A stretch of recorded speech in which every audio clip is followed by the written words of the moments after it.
নবম পে স্কেলে ঐতিহাসিক ঘোষণা আগামীকাল থেকে কার্যকর হচ্ছে মহার্ঘ ভাতা।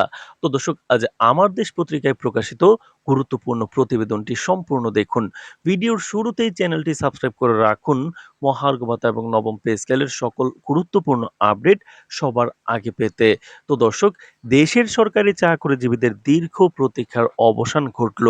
অর্থ মন্ত্রণালয় আজ প্রকাশিত সরকারি গ্যাজেটে আনুষ্ঠানিকভাবে নবম জাতীয় পে স্কেল এবং সদ্য সংযোজিত মহার্ঘ ভাতা প্রজ্ঞাপিত করেছে, যা সরকার নিশ্চিত করেছে আগামীকাল থেকেই বেতন প্রণয়নের মাধ্যমে কার্যকর হবে। প্রজ্ঞাপনে বলা হয়েছে, নবম পে কমিশনের সুপারিশ অনুযায়ী গ্রেড ভিত্তিক নতুন বেতন কাঠামো প্রণয়ন করা হয়েছে এবং সেই কাঠামোয় বিভিন্ন গ্রেডের কর্মকর্তা কর্মচারীর মাসিক আয়ে উপযুক্ত বৃদ্ধি নিশ্চিত করবে।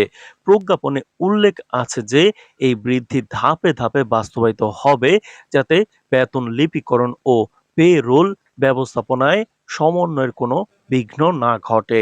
তো দর্শক, সরকারি সূত্র জানায়, প্রয়োজনে বাস্তবায়ন কার্যক্রম দ্রুততর ও সঠিক রাখার জন্য পে রোল সফটওয়্যারে জরুরি আপডেট, ব্যাকআপে হিসাবের টেমপ্লেট এবং মানব সম্পদ ও হিসাব রক্ষণ বিভাগে বিশেষ নির্দেশিকা জারি করা হয়েছে এবং সংশ্লিষ্ট দপ্তরগুলোকে তা দ্রুত গ্রহণ করতে বলা হয়েছে, যাতে আগামী বেতনে পরিবর্তন সুষ্ঠুভাবে প্রতিফলিত হয়।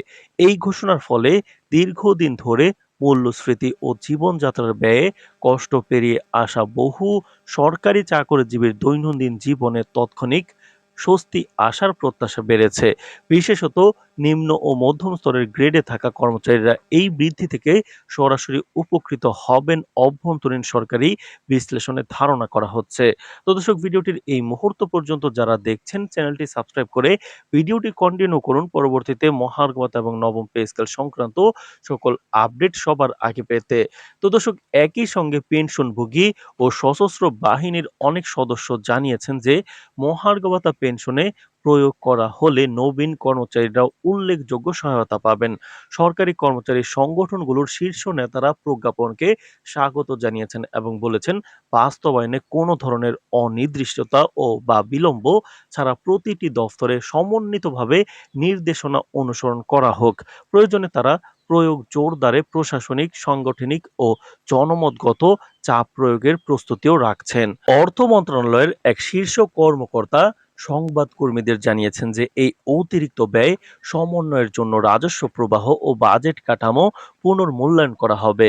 প্রশাসনিকভাবে কোথায় কিভাবে ব্যয়ের সমন্বয় করা হবে তা দ্রুততরভাবে চিহ্নিত করা হচ্ছে। তবে অর্থনীতিবিদদের মতে একাংশ সতর্ক করে উল্লেখ করেছেন যে স্থায়ীভাবে বেতনের উপর বড় মাত্রায় বাড়তি চাপ বাজেটে ঘাটতি বাড়াতে পারে এবং প্রণীত কর্মসূচির ফলে মুদ্রাস্ফীতি বাড়ার ঝুঁকি থাকতে পারে। তাই তারা বলছেন, ট্যাক্স নীতি, ব্যয়ের অগ্রাধিকার ও রাজস্ব সংগ্রহের তৎপরতা বাড়ানো ছাড়াও প্রয়োজনে ভর্তুকি খরচের পুনর্মূল্যায়ন করা উচিত, যাতে আর্থিক শৃঙ্খলা বজায় থাকে।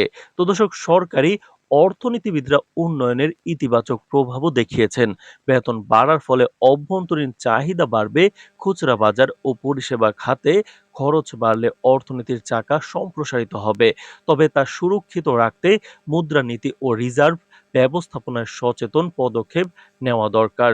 তো দর্শক, প্রজ্ঞাপনের সঙ্গে সংযুক্ত করা প্রশাসনিক নির্দেশিকায় বেতন গোষ্ঠীভিত্তিক ক্যালকুলেশন পদ্ধতি, কর ও হোল্ডিং অ্যাডজাস্টমেন্ট, ব্যাকআপের নির্ণয়, পেরোল সফটওয়্যার আপডেটের নির্দেশনা ও দায়ভারের বিশদ দিক নির্দেশনা রয়েছে, যা কেবল কেন্দ্রীয় দফতর নয়, স্থানীয় অধিদপ্তর ও জেলা পর্যায়ের কার্যকর রূপ নেবে বলে জানানো হয়েছে। ক্যাবিনেট থেকে জানানো হয়েছে যে প্রয়োজনীয় টেমপ্লেট ও সফটওয়্যার প্যাচ সরবরাহ করা হবে এবং মানব সম্পদ ও হিসাব রক্ষণ বিভাগের কর্মীদের জন্য দ্রুত প্রশিক্ষণ ও হেল্প ডেস্ক ব্যবস্থা চালু করা হবে, যাতে বাস্তবায়নে সঠিকতা বজায় থাকে এবং বেতন প্রাপ্তিতে বিভ্রাট না ঘটে। তো দর্শক, ভিডিওটির এই পর্যায়ে এসে এখন পর্যন্ত যারা চ্যানেলটি সাবস্ক্রাইব করেননি, মহার্ঘ ভাতা এবং নবম পে স্কেল সংক্রান্ত সকল আপডেট নিয়মিত পেতে চ্যানেলটি সাবস্ক্রাইব করে ভিডিওটি কন্টিনিউ করুন। তো দর্শক, সামাজিক প্রতিক্রিয়া মিশ্র। সরকারি কর্মচারীরা খুশি এবং অনেকে এটিকে দীর্ঘদিনের দাবি মেটানোর সূচনা বলছেন। ব্যবসায়িক ও বাণিজ্যিক মহল আশা করছে যে ক্রয় ক্ষমতা বাড়লে বিক্রয় ও সেবা খাত ত্বরান্বিত হবে। অন্যদিকে ধারালো সমালোচকরা বলছেন, যদিও রাজস্ব স্থিতি ও বাজেট ভারসাম্য ঠিক রাখা না হয়, তবে দীর্ঘমেয়াদী অর্থনীতির চাপ বাড়তে পারে। বিশেষজ্ঞরা সুপারিশ করেছেন অস্থায়ী উপভোক্তা উচ্ছ্বাস সামলাতে মুদ্রানীতি ও যোগান শৃঙ্খলা কৌশল সমন্বয় করা, এছাড়া রাজস্ব বাড়াতে অপ্রচলিত উৎসসমূহ চিহ্নিত করা এবং প্রয়োজনীয় ব্যয়ের পুনর্বিন্যাস করা জরুরি।